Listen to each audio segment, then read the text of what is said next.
मेरे प्यारे साथियों, इससे पहले वाली क्लास में हम लोग कर चुके हैं कि पुर्तगाली कैसे आए थे भारत में, क्या क्या हुआ था, हर चीज आपको अच्छे तरीके से समझा दी है। लेकिन अगर नहीं समझ आया तो एक बार थोड़ा सा रिकैप ले लेते। देखिए,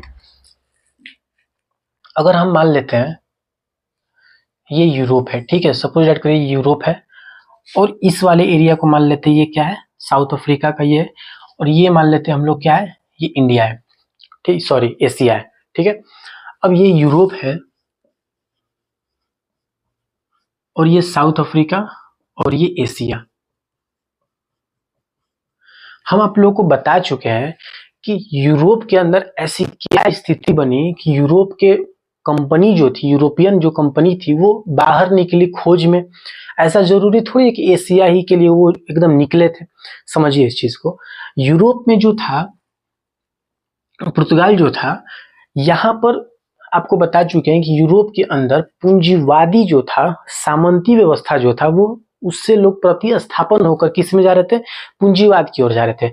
आपको ये भी बता दिए थे कि सामंती व्यवस्था क्या है और पूंजीवाद व्यवस्था क्या है। सामंती व्यवस्था क्या था, बड़े बड़े जमींदार थे, वो जमींदार क्या करते थे, अपने जमीन का थोड़ा सा हिस्सा देते थे सामंत को। सामंत क्या करते थे, वो अपने जमीन, वो सामंत जो जिसके पास, सामंत के पास जो जमीन है, वो क्या करते थे, देते थे किसको, किसान को। और वो किसान क्या करता था, उस पर खेती करता था। लेकिन इसमें सबसे ज्यादा जो फायदा उठाते थे वो जमींदार और सामंत उठाते थे। इसलिए यूरोप के सारे लोग जो थे वो सोचे कि हम एक काम करते हैं, ये जो सामंती व्यवस्था है इससे निकल जाते हैं, प्रतिस्थापन हो जाते हैं। प्रतिस्थापन का मतलब होता है निकलना, उस व्यवस्था से निकलना। तो लोग निकल कर किस में गए, पूंजीवाद की ओर गए। पूंजीवाद क्या है, तो पूंजीवाद में लोग अपना पूंजी लगाते हैं, निजी स्वामित्व होता है, उसी का क्या कहते हैं, पूंजीवाद कहते हैं। तो अब पूंजीवाद में जाने के लिए तो लोग चले गए, लेकिन अब रॉ मेटेरियल मिलेगा कहाँ से, कच्चा माल मिलेगा कहाँ से, तो यहाँ से लोग निकलना शुरू हुए खोज में। उस टाइम तो मैप वगैरह था नहीं कि तुरंत गूगल करके देख लेते कि एशिया कहाँ पर है, यूरोप कहाँ पर है, मतलब ऐसा देख सकते थे, नहीं देख सकते थे। तो यहाँ से जो निकला था, आपको बता चुके हैं कि यहाँ से निकला कौन, बार्थोलोमेव, और यहाँ पर आता है। और ये जो साउथ अफ्रीका का जो दक्षिण छोर था, केप ऑफ गुड होप, यहाँ पर पहुंचता है, और यहीं से ये हार मानकर क्या करता है, ये वापस कहाँ चला जाता है, यूरोप चला जाता है। लेकिन इसी में यूरोप से ही पुर्तगाल में एक व्यक्ति था जिसका नाम था वास्को डी गामा। ये क्या करता है, ये वापस जाता है इस रास्ते तक जो केप ऑफ गुड होप है, ठीक है, यहां तक आता है। ये सोचता है कम से कम वहां तो, एटलीस्ट वहां तो पहुंचे। जब ये यहां पहुंचता है, इसी रास्ते से होकर केप ऑफ गुड होप के रास्ते से ये कहां पहुंच गया, कहां पहुंच गया, एशिया पहुंच गया। समझ में आया? अब ये एशिया पहुंचता भी है तो कहां पर, भारत पहुंचता है। भारत में कहां पहुंचता है, कालीकट। कालीकट में भी कहां, राजा जुमोरिन के पास। राजा जुमोरिन इसका स्वागत करता है। अब जब राजा जुमोरिन इसका स्वागत किए, यहाँ पर जाने के बाद ये इतना फायदा कमाता है, यहाँ से कच्चा माल लिया, लेकर आया यहाँ पर, पुर्तगाल के जो कैपिटल है वो लिस्बन में बेच दिया। लिस्बन व्यापारिक, समझिए कि व्यापारिक चीज था, वहां पर सारा सामान वगैरह इंपोर्ट एक्सपोर्ट होता था। तो अब क्या हुआ कि यहाँ से लेकर गया, यहाँ पर 60 गुना ज्यादा दामों में बेचा। अब जब ये देखे यहाँ के और सारे लोग, जो कंपनी के और सारे लोग भी जो हैं, वो देख रहे हैं कि ये वास्को डी गामा गया था, ऐसे किया, तो दूसरी बार में जाता है फिर कौन, दूसरी बार में जाता है पेड्रो एल्वारेज कैब्रल। कौन जानता है, Pedro Alvarez Cabral, Pedro Alvarez Cabral, ठीक है। अभी अच्छे से इसको समझाएंगे, अभी नॉर्मली समझ लीजिए, पेड्रो एल्वारेज कैब्रल, ठीक है। अब चलिए समझते हैं आज की क्लास में क्या समझना है। देखिए, इसको मिटा देते हैं।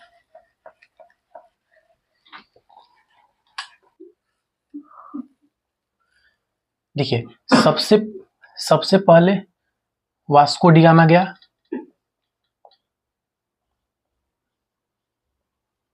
वास्को डी गामा गया, ठीक है, कहां पर, भारत में, कालीकट। राजा जुमोरिन स्वागत किए। जब ये वास्को डी गामा पहुंचता है, दूसरा व्यक्ति कौन जाता है, दूसरा व्यक्ति जाता है पेड्रो एल्वारेज कैब्रल। कौन जाता है, पेड्रो एल्वारेज कैब्रल, ठीक है, यहां तक क्लियर। अब समझिएगा, फिर तीसरी बार में भी कौन जाता है, वास्को डी गामा, फिर वापस जाता है भारत, वास्को डी गामा, ठीक है। ये 1502 में वापस जाता है, और ये 1500 में ही गया था, ठीक है। अब ध्यान से समझिएगा, ये वापस गया, ठीक है, अब समझिए, अब वहां के जो सम्राट थे उन्होंने सोचा, पुर्तगाल के जो सम्राट थे उन्होंने सोचा कि ये ऐसे तो लोग आते जाते रहेंगे, मुझे क्या फायदा होगा। उन्होंने क्या किया, वाइसरॉय बना दिया कि ऐसे कोई नहीं जाएगा, वाइसरॉय अब जाएगा, यानी कि जो जिसको हम भेजेंगे वही। तो गवर्नर बोलिए या फिर वाइसरॉय बोलिए, गवर्नर ही बोलते हैं, गवर्नर। तो जो सबसे पहला जो गवर्नर बनाया गया वो कौन था, तो पहला कौन है, फ्रांसिस्को डी अल्मेडा। फ्रांसिस्को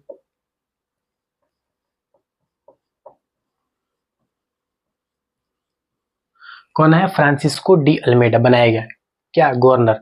जब फ्रांसिस्को डी अल्मेडा बना, इसके बारे में थोड़ा सा समझ लीजिए, ये क्या किया था, ये एक पॉलिसी लगाया था, जिस पॉलिसी का नाम था ब्लू वाटर पॉलिसी, नाम था ब्लू वाटर पॉलिसी। अब ये ब्लू वाटर पॉलिसी था क्या, समझ लीजिए। ब्लू वाटर पॉलिसी में ये था कि हिंद सागर और अरब सागर पर क्या करना, हिंद सागर और अरब सागर पर सेना जो है वो मजबूत करना।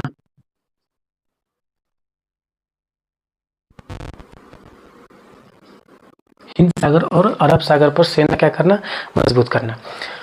ये इसके बारे में इतना इंपॉर्टेंट है। अब जो दूसरा गवर्नर बनता है, दूसरा जो गवर्नर आता है उसका नाम रहता है अल्फ्रांसो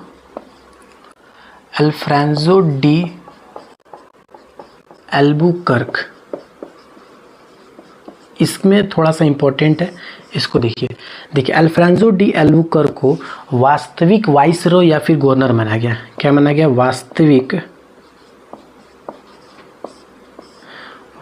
वाइसरॉय, या फिर इसको गवर्नर भी बोल सकते हैं, ठीक है। अच्छा, दूसरा चीज इसमें क्या बताए, वास्तविक वाइसरॉय या फिर गवर्नर बनाया गया। उसके बाद सती प्रथा पर रोक लगाया गया। सती प्रथा, इसने सती प्रथा पर रोक लगाया।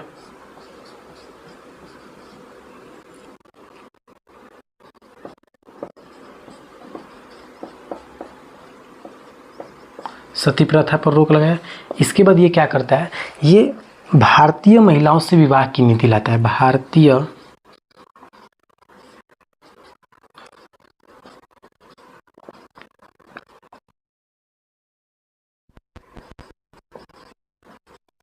विवाह की,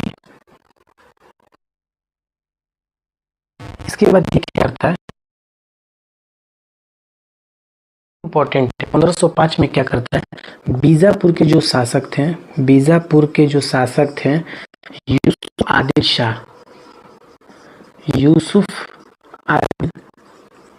थे, उनको हराकर, यूसुफ आदिल शाह को हराकर इसने क्या किया, गोवा पर कब्जा कर लिया। किस चीज पे कब्जा किया, गोवा पर इसने कब्जा कर लिया। तो 1505 में बीजापुर के शासक यूसुफ आदिल शाह को हराकर गोवा पर इसने कब्जा कर लिया। इसके बाद 1515 में क्या बनवाया, चर्च बनवाया। ठीक है, अब देखिए इस चर्च का हम आई थिंक ऐसी सेंट जेवियर चर्च का नाम था। ठीक है, अब देखिए यहाँ पर, इसके बाद ये कब्जा, इसका टोटल कब्जा देख लेते हैं, किन किन जगहों पे इसने कब्जा किया था।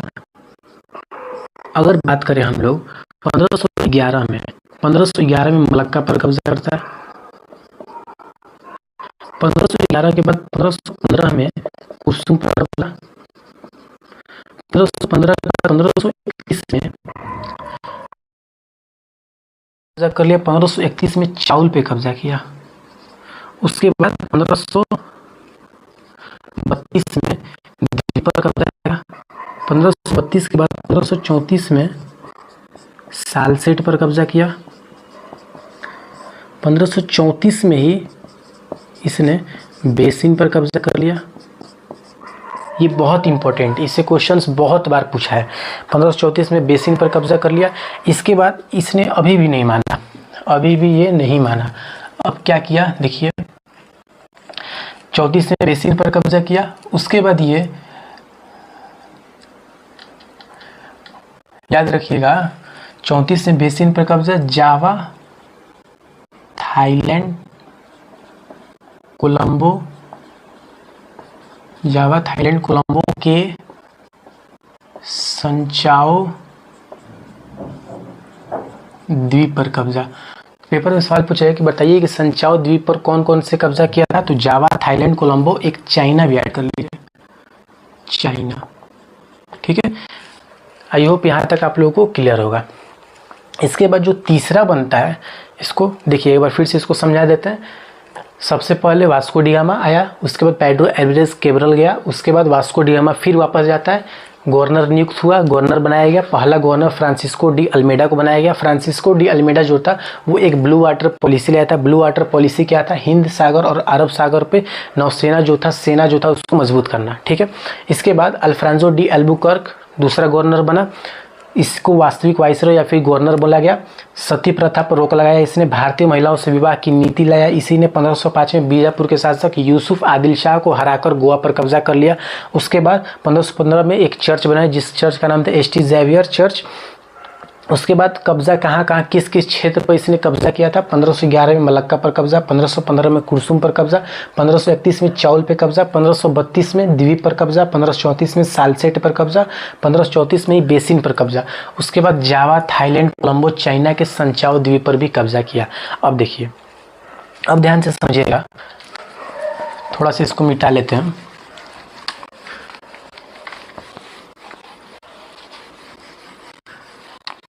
इस वीडियो में पूरा पुर्तगाली का जितना भी ये सब है सब खत्म हो जाएगा।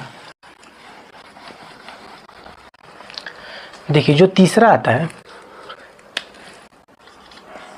तीसरा जो वाइसरॉय बनता है उसका नाम था नीनो द कुन्हा।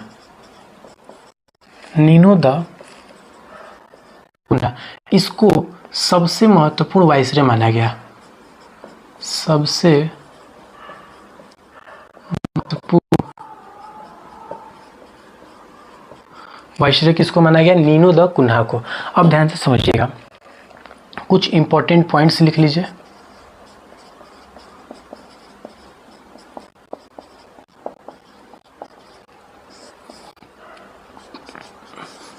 अगर हम लोग बात करें कि तंबाकू जो होता है और जो आलू होता है वो किसका देन है, तंबाकू आलू भी पुर्तगालियों का देन है।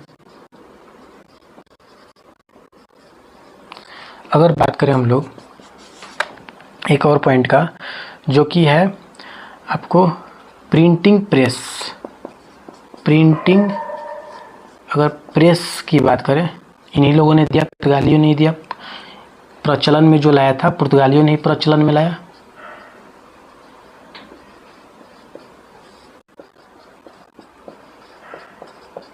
कौन लाया, पुर्तगाली लाए थे। ठीक है, आई होप आप लोग को यहाँ तक पूरा ये क्लियर हो गया होगा। चलिए थोड़ा सा एक बार रिकैप लेते हैं, कैसे कैसे कौन कौन आया, इस चीज़ को थोड़ा सा समझ लेते हैं। देखिए आप लोगों को बताए हैं हम कि सबसे पहले केप ऑफ गुड होप का खोज किसने किया, बार्थोलोम्यू। लिख लीजिए, केप ऑफ गुड होप का खोज बार्थोलोम्यू। बार्थोलोम्यू खोज करके चला गया। यूरोप से कौन आया फिर वापस, Vasco D gamma. Vasco D gamma आया। वास्को डी गामा जब वापस आता है फिर ये जाता है कहाँ पर, इंडिया जाता है। इसके बाद, इसके जाने के बाद दूसरा कौन आया, Pedro Alvarez Cabral. Pedro Alvarez Cabral के बाद फिर यहाँ से कौन लोग आने लगे, वाइसरॉय आने लगे। तो जो पहला वाइसरॉय बना वो कौन बना, फ्रांसिस्को डी अल्मेडा। फिर ये पहला हुआ। दूसरा वाइसरॉय कौन बना, अल्फ्रांसो डी एल्बुकर्क। तीसरा कौन बना, Nuno da Cunha. Nuno da Cunha, बात समझ में आ रहा है। तो ये अगर ट्रिक से आप याद रखिएगा इसको, BWPFAN। ये बार्थोलोम्यू पहुंचा नहीं था, बस इसका योगदान क्या था, केप ऑफ गुड होप को खोजने में। ठीक है, आई होप आप लोग को ये पूरा क्लास समझ में आ गया होगा। इसकी अगली वीडियो में इसके बाद पुर्तगाली कंपनी के बाद अब कौन सी कंपनी आती है उसके बारे में समझेंगे।